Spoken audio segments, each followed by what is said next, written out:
Welcome to this week's episode of The 1320 Books, an exploration of works we all should read, with your host, Sean Dwyer.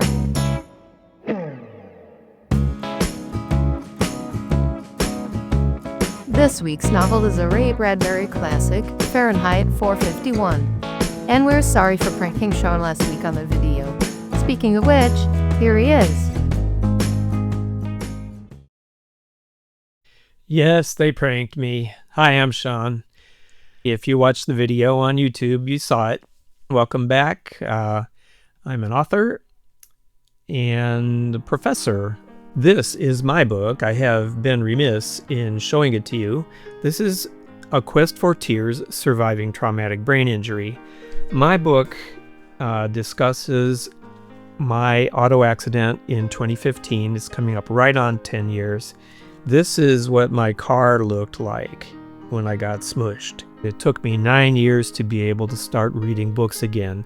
And that's where this podcast came from, because I'm so overjoyed to have a chance to catch up on reading that I'm doing it, and I'm doing it with you. So I appreciate your presence here, your companionship. So I do ask that you help me along with this thing and like this post, subscribe, whether you're on the podcast or the YouTube with the video, and please ring the YouTube bell so we can get on the same page about when we have episodes dropping. Also, you might occasionally hear me just stop talking. That's one of the features of my brain injury, is I lose words. Okay, so sorry about that, but I feel very fortunate to be able to read again, and I hope you share my joy. Now, do me a favor, settle in with a nice warm drink. We're going to talk about an interesting book. This is my Alabama mug. I have a collection of state mugs, U.S. state mugs, and I will, however, soon have mugs for the 1320 books and t-shirts. So keep a lookout for that opportunity. I'm really hoping you will want to wear my gear. Okay. The book today is Fahrenheit 451. When I was in high school, a lot of my friends read Fahrenheit 451 and Dandelion Wine. It was one of the hip things to do. I already had read 1984. I picked it up when my next door neighbor had it, and I was 10. And I was looking at it, and it said something about the clock striking 13. And I said, whoa, science fiction. They have a clock now that has 13 hours on it. Woo! Well, as it turns out, that was just military time. But what am I at 10 supposed to know about that? But I should, given that history of being interested in such works, should have read Fahrenheit 451 at some point. And yet, here we are. I have now read it. I feel good about that. How did this book come about? I looked into Mr. Bradbury's background and found that he was disturbed by Nazi book burnings. That would terrify anyone. And also that the McCarthy anti-commie Senate hearings in the 1950s got to him. It was suggested to him that he put 3 stories together and lengthen it and make it a novel. And so he did that. And what he based the title on was that paper burns at 233 Celsius, more or less, as in 451 Fahrenheit. Other interesting things about Fahrenheit 451 is that he introduced the concept of earbuds. And I frankly do not even know why I have my headphones on. I had them on to get this thing started. I'm going to take them off and drink a little more coffee.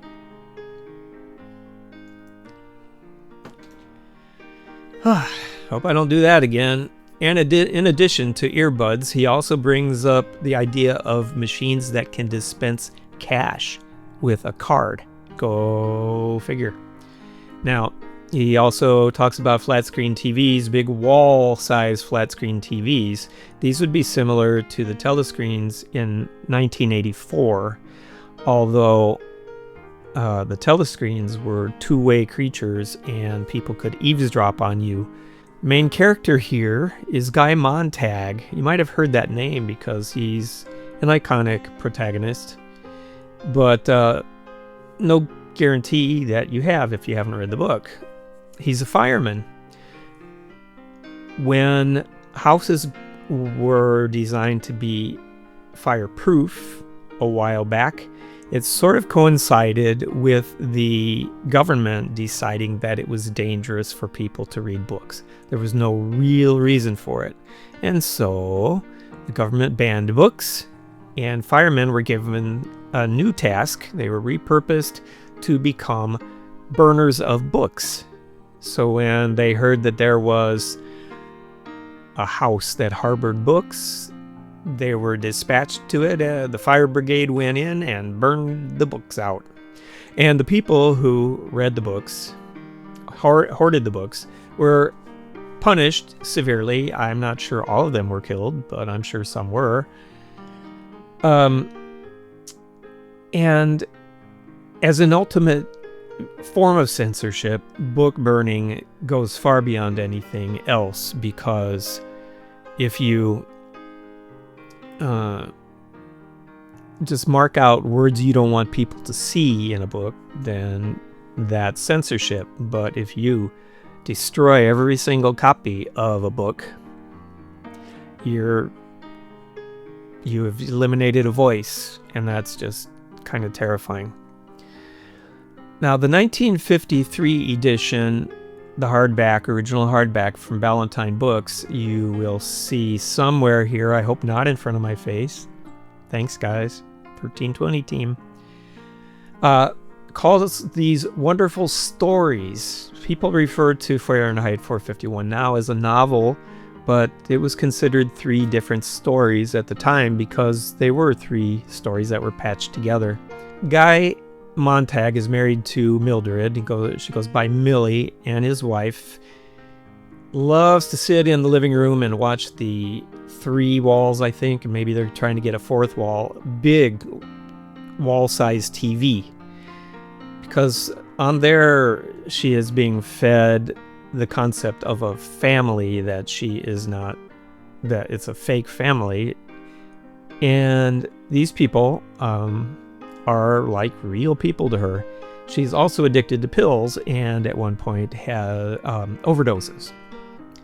Now, on his way home one night from work, walking home, he meets Clarice. Clarice is a young girl, teenager, and she thinks about things that people don't think about anymore.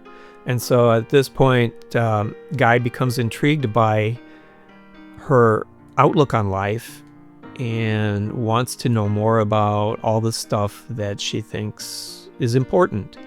And then, I won't tell you how it happens, but she disappears. And there you go. So, Guy has this seed planted in him, however, and one night, when the brigade is dispatched to a fire, he goes to the house, and there are a lot of books in this house. The woman is ratted out who lives there.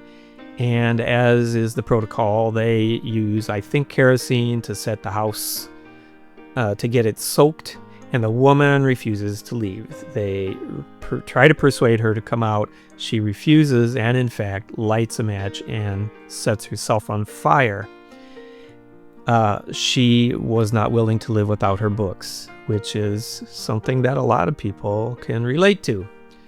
While he's at getting the house burned down, Guy decides that based on this woman's actions, he wants to grab one of her books. So he does. He pockets it, takes it home, and hides it. Now, the fire chief is named Beatty, and Beatty talks to Guy about how useless books are.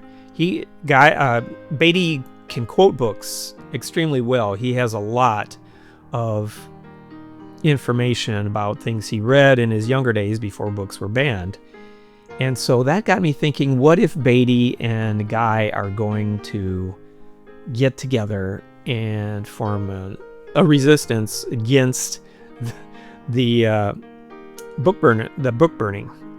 And yet it does not happen, because Beatty realizes that Guy has taking a book, and he says, Guy, sometimes firemen have a weak moment and they take a book home, and when they do, we give them 24 hours to bring it back, and then no harm, no foul.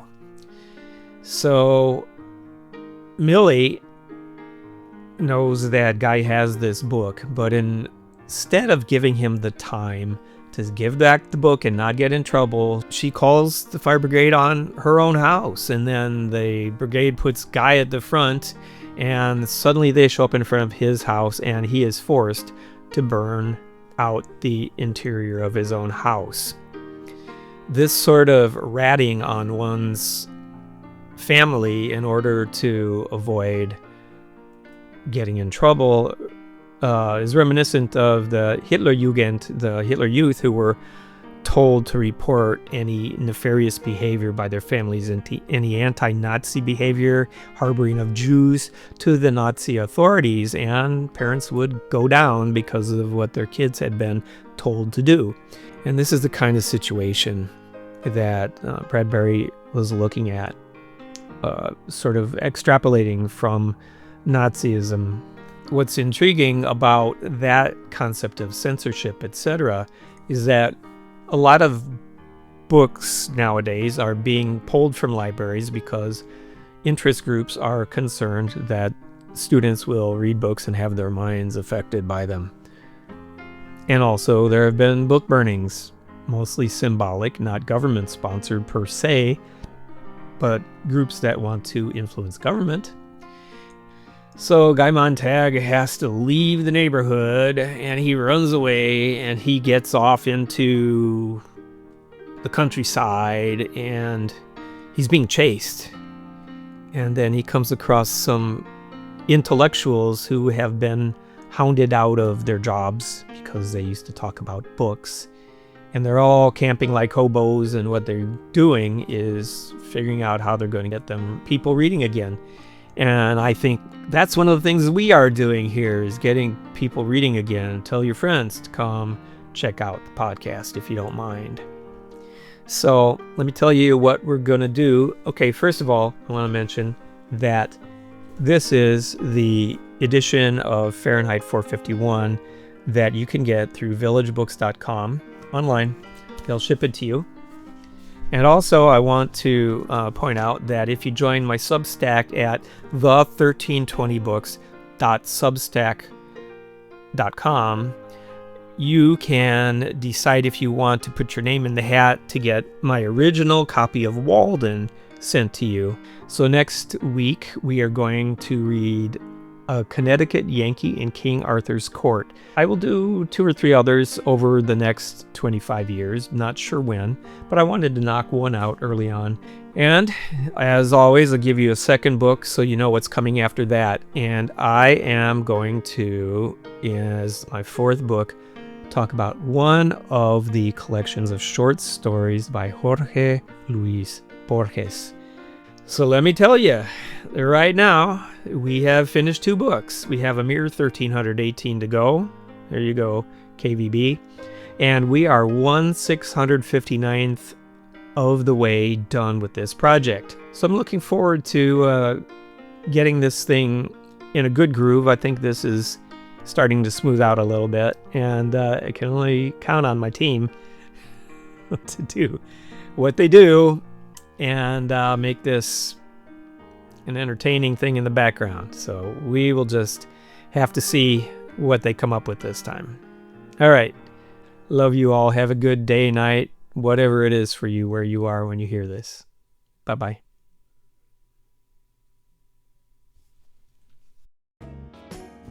This episode of the 1320 Books was produced by Sean Dwyer and distributed by Authors on the Air Global Radio Network. Special thanks for the kind support of Village Books in Bellingham, Washington, and Gray Matter Press. That's Gray with an A. The 1320 Books is a production of The Brain Initiative, Incorporated. Text and sound recording copyright 2025 by Sean Dwyer. All rights reserved. This is Barbara for the 1320 team, asking you to like, subscribe, and comment. And don't forget to ring the YouTube bell so you can stay on top when new episodes drop. Above all, keep reading!